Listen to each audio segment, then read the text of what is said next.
जब तक कुछ बदलेंगे नहीं कुछ बदलेगा नहीं। হাই, কেমন আছেন সবাই? আজকে একটা অন্য মুডে রয়েছি। একটা অদ্ভুত রকমের অভিজ্ঞতা আজকে সঞ্চয় করলাম বা সঞ্চয় করছি। এই মুহূর্তে সারা বিশ্বের সব থেকে বড় ওটিটি প্ল্যাটফর্ম নেটফ্লিক্সের মেগা ইভেন্ট চলছে। আমি যখন ভিডিওটা করছি তখন কিন্তু সেই মেগা ইভেন্ট চলছে। আগামী দিনে এই ওটিটি প্ল্যাটফর্মে যে মেগা শোজগুলো চলবে সেইগুলোরই সব আস্তে আস্তে করে বহিঃপ্রকাশ হচ্ছে, মানে দর্শকদের কাছে জানিয়ে দেওয়া হচ্ছে এরপরে কি কি আসছে। এই মেগা শোগুলোর মধ্যে কেউ বাকি নেই। আর সেই মঞ্চেই পৌঁছে গেছিলেন প্রসেনজিৎ চট্টোপাধ্যায়, শাশ্বত চট্টোপাধ্যায় এবং আমাদের জিৎ। আর এইখানেই আমাদের জিৎ, বাঙালির জিৎ, খাকি দ্য বেঙ্গল চ্যাপ্টার নিয়ে তারা পৌঁছে গেছেন। এই ওয়েব সিরিজ খুব তাড়াতাড়ি মার্চ মাসেই আমাদের কাছে চলে আসবে। আমরা দেখতে পারবো যে যার ঘরে বসে মুঠো ফোনে, টিভিতে, যাদেরই নেটফ্লিক্স থাকবে তারাই কিন্তু আনন্দ করে দেখতে পারবো। আর কেন আমার কাছে এটা একটা স্পেশাল ডে? এই ইভেন্টটা ঘিরে একটা উন্মাদনা দুদিন ধরে চোখে পড়ছিল। যবে থেকে প্রসেনজিৎ, জিৎ তাদের নিজস্ব অ্যাকাউন্টে তাদের ছবি দিয়ে জানিয়ে দিয়েছেন 3রা ফেব্রুয়ারি নেটফ্লিক্সের তরফ থেকে কিছু একটা অ্যানাউন্সমেন্ট আসবে, টিজার ট্রেলার আসবে। তবে আমার ব্যক্তিগত কোনো ধারণা ছিল না এরকম একটা বিশাল বড় ইভেন্টে তাদের মুম্বাই শহরের মতন জায়গায় ডেকে নিয়ে এই সম্মান দেওয়া হবে। আর বিশেষ করে বলতে হবে যেই ইভেন্টে শাহরুখ খান তার ওয়েব সিরিজ নিয়ে প্রস্তুত, সেই ইভেন্টে আমাদের প্রসেনজিৎ, জিৎ, শাশ্বত, পরমব্রত ছিলেন না, বাকিরা প্রত্যেকে রয়েছেন। আর ওই নীরাজ পান্ডের হাত ধরে খাকি দ্য বেঙ্গল চ্যাপ্টার সবার সামনে আত্মপ্রকাশ ঘটল তার। 2025-এর সব থেকে বড় ওয়েব সিরিজ হতে চলেছে। কেন এ কথা বলছি? শুধুমাত্র যারা দেখেননি তারা নিজেদের চক্ষুকে সার্থক করার জন্য নেটফ্লিক্সের এই ইভেন্টের যে কোনো ইউটিউব চ্যানেলে বা ফেসবুক লাইভে গিয়ে শুধু চোখ রেখে দেখুন। সেখানে শুধু জিৎ, প্রসেনজিৎ, শাশ্বত, পরমব্রত, মিমো এই বাঙালিদের নিয়ে চর্চা চলছে। আর এখানেই আমার ভালো লাগা কাজ করলো। হ্যাঁ, এখানে জিতের বিরুদ্ধে বলার জন্য প্রচুর মানুষ আছে। বলা যেতে পারে জিতকে নিয়ে যদি 2টি ভালো কথা হয় তাহলে 24টি খারাপ কথা লেখা হচ্ছে কমেন্ট সেকশানে। তবুও বলবো ওই খারাপের মধ্যেও নেটফ্লিক্সকে দুলিয়ে দিয়েছে যে বাঙালিরা কতটা বিনোদন জগতে নিজেদের চিন্তাধারাকে একেবারে আবদ্ধ করে রেখেছে। আর এটাই জয়। তবে নেগেটিভ কথা যারা বলেছেন তাদেরকে সবার আগে স্যালিউট, কেননা তারা কোনোদিনই অন্য কোনো সুপারস্টারের ফ্যান হতে পারেন না। যে নোংরা ভাষায় আক্রমণ করা হচ্ছে নেটফ্লিক্সের ওই প্ল্যাটফর্মে গিয়ে, যাদের কোনো প্রয়োজন নেই পশ্চিম বাংলার বিনোদন জগতের, তাদের কোনো হাত নেই, তারা কোনো সিনেমা দেখেন না, তাদের কোনো প্রয়োজনই নেই, সেরকমও মানুষজন আমি পেয়েছি। তারা শুধু ধর্মের আড়ালে, জাতপাতের আড়ালে আর ভিন্ন দেশ থেকে কাদা ছোড়ার জন্যই এই কাজটি করলেন। ভালো করেছেন আপনারা। ওই খাকির মধ্যে একটা এন বসিয়ে দিয়ে যে চূড়ান্তকারী শব্দ তৈরি করে দিলেন তার জন্য আপনাদের ধন্যবাদ। তবু একটা কথাই বলবো, যত খারাপ লিখুন আর ভালো লিখুন, একটা কথা পরিষ্কার, সোশ্যাল মিডিয়া প্ল্যাটফর্ম যারা চালায় তারা কিন্তু খারাপ ভালো বোঝে না, তারা বোঝে এনগেজমেন্ট। কত মানুষ এসে এই ইভেন্টটা, এই কন্টেন্টটার সঙ্গে জড়িত হচ্ছে, তাতেই কিন্তু সার্থকতা।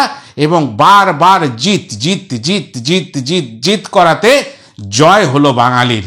আজকে এতদিন পরে রিএন্টার করলো মুম্বাই শহরে, বোম্বে ইন্ডাস্ট্রিতে জিত। একটা সময় তিনি গেছিলেন, কিন্তু সেই সময় সেই সুবিধা করে উঠতে পারেননি নোংরা রাজনীতির কারণে। কিন্তু জিত হিন্দি ভাষাটা তার নিজের ব্যক্তিগত ভাষা, তিনি সব থেকে ভালো বলতে পারেন। তিনি আবারও জায়গা করে নিচ্ছেন। এটাই তো আমাদের কাছে আনন্দের যে একটা মানুষ যে বাংলা ফিল্ম ইন্ডাস্ট্রির কমার্শিয়াল মার্কেটটা কঠোরভাবে কষ্ট করে একাই ধরে রেখেছিলেন, তিনি এবার মুম্বাই পাড়ি দিলেন। আমাদের আনন্দ করা উচিত। আমরা দেবিয়ান না, জিতিয়ান না, আমরা কেউ না, আমরা শুধু বাঙালি। আজকে বাঙালির জয়। প্রসেনজিৎকে যখন মঞ্চে দেখলাম সব থেকে আনন্দ লাগলো। এই মানুষটা একটা বয়স পার হয়ে যাওয়ার পরেও তিনি যে দাপট দেখালেন মঞ্চের মধ্যে, এবং শেষে যখন সবাই বেরিয়ে গেলেন তখন জিতকে ডেকে নিয়ে একটা ছবি কিন্তু রেখে দিয়ে গেলেন প্রমাণ হিসাবে নেটফ্লিক্সের দুনিয়ায়। আর একটা কথা সব থেকে পরিষ্কার করে বলে দিই যে জিত আর প্রসেনজিৎকে সঞ্চালক কিন্তু উভয়কেই দোনো জিত বলে আখ্যা দিল, এবং এইখানেই জয়। জিত জিতने के लिए आया है और कुछ बदलने के लिए कुछ बदलना पड़ता है। हाँ, बदलना तो पड़ेगा, बदलना पड़ेगा पूरा सिस्टम को, बदलना पड़ेगा पूरा बंगाल को, और बदलना पड़ेगा बंगाल का जो एंटरटेनमेंट का दुनिया है। और उसी लिए ये खाकी द बंगाल चैप्टर। और याद रखना, आगे भी जाके जो कुछ भी बदलेगा तो उसमें जीत, प्रसन्नजीत, देव, शाश्वत, जीशु सेनगुप्त, परमव्रत चट्टोपाध्याय सबका नाम लिखा हुआ रहेगा। क्यों? आज बंगाल की जय है, जय होगा बंगाल की खाली। এবার ফিরে আসি এই টিজারটার কথায়। ওই সামান্য সময়ের মধ্যে টিজারটা হইচই করে যা দেখানো হলো, তাতে একটা জিনিস বোঝা গেল, সেখানে বেশ কিছু বাঙালি উপস্থিত রয়েছে, এবং যে হর্ষধ্বনিটা শাহরুখ খানের বেলায় পেলাম মোটামুটি কাছাকাছি প্রসেনজিৎ এবং জিতের বেলায়ও আমরা কিন্তু সেরকমই একটা অনুভূতি পেয়ে গেলাম। সেই চিৎকার রয়েছে, হর্ষধ্বনি রয়েছে। আর কি লাগছে জিতকে, একেবারে ট্রিমেন্ডাস একজন সত্যিকারের পুলিশ ইন্সপেক্টর মনে হচ্ছে। এবং এই গল্পে যে গ্যাংস্টারের কথা বলা হচ্ছে, সেই গ্যাংস্টার কি আসলে শাশ্বত চট্টোপাধ্যায়, মানে ওই বব বিশ্বাস? হতেও পারে। দেখুন, গল্প কিছু জানি না, আমি আমার মতো বানিয়ে বলতে পারি। পরমব্রত আরেকজন পুলিশ ইন্সপেক্টর, নেতার চরিত্রে প্রসেনজিৎ চট্টোপাধ্যায়, আর মিমো আরেকজন পুলিশ ইন্সপেক্টর। তাহলে তিনটে পুলিশ ইন্সপেক্টর তো পেলাম।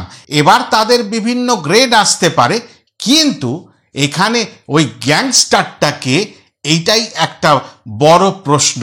তবে একটা অস্ত্র হাতে দেখা গেল শাশ্বত চট্টোপাধ্যায়কে একটা বীভৎস লুকে। এই বাংলায় প্রেম কাহানি অনেক দেখেছ, দেবদাসের পারও দেখেছ, জর্দাপানের পাত্তাও দেখেছ, আর সাথে अजब गजब कलकत्ता देखा। अरे देखा ना, कुछ तो देखा, उसीलिए तो खाकी द बंगाल चैप्टर। और बंगाल का आत्मा बसता है ये कलकत्ता शहर में। আর কলকাতা শহর মা দুর্গার শহর, সুর তালের শহর, প্রচুর গুণী সুরকার, গায়ক, গায়িকা এই কলকাতা শহর থেকেই কিন্তু বোম্বাইয়ের দিকে গেছে। সারা ভারতবর্ষ কেন সারা পৃথিবীতে নাম করেছে। কিন্তু আরেকটা রং আছে বাংলার। সেই বাংলার রং কি? রাজনীতি, ব্রিগেড, জনসমাবেশ। সেইটাকেই তুলে ধরার জন্যই নীরজ পান্ডে নিয়ে এসছে খাকি দ্য বেঙ্গল চ্যাপ্টার। হ্যাঁ, কলকাতা শহরের মধ্যে প্রচুর জায়গায় এই শুটিংগুলো যখন হয়েছে, তার কিছু কিছু করে দৃশ্য আমাদের কাছে চলে এসেছিল। আমরা জেনেছি যে এটা কিন্তু অন্য ধরনের একটা ছবি হতে চলেছে। আর আজকের এই টিজারটা এসে যাওয়ার পরে একটা আশাই রাখলাম, ঘরে ঘরে নেটফ্লিক্স হয়ে গেল।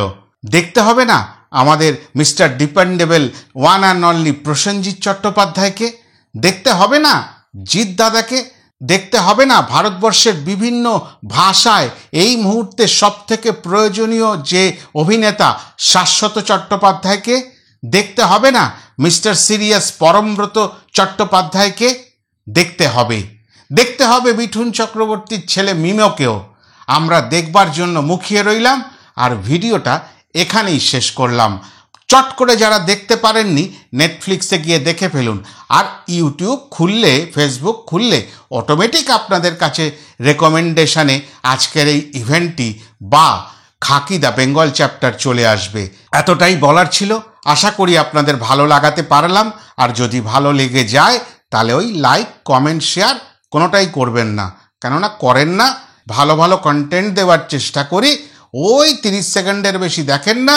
আর এই শেয়ার, লাইক, কমেন্ট করা আপনাদের ধাঁচে নেই, ভালো করবেন না। আর যদি মনে হয় আমার চ্যানেলটা সাবস্ক্রাইব করা হয়নি, তাহলে সাবস্ক্রাইব করবেন না। নমস্কার।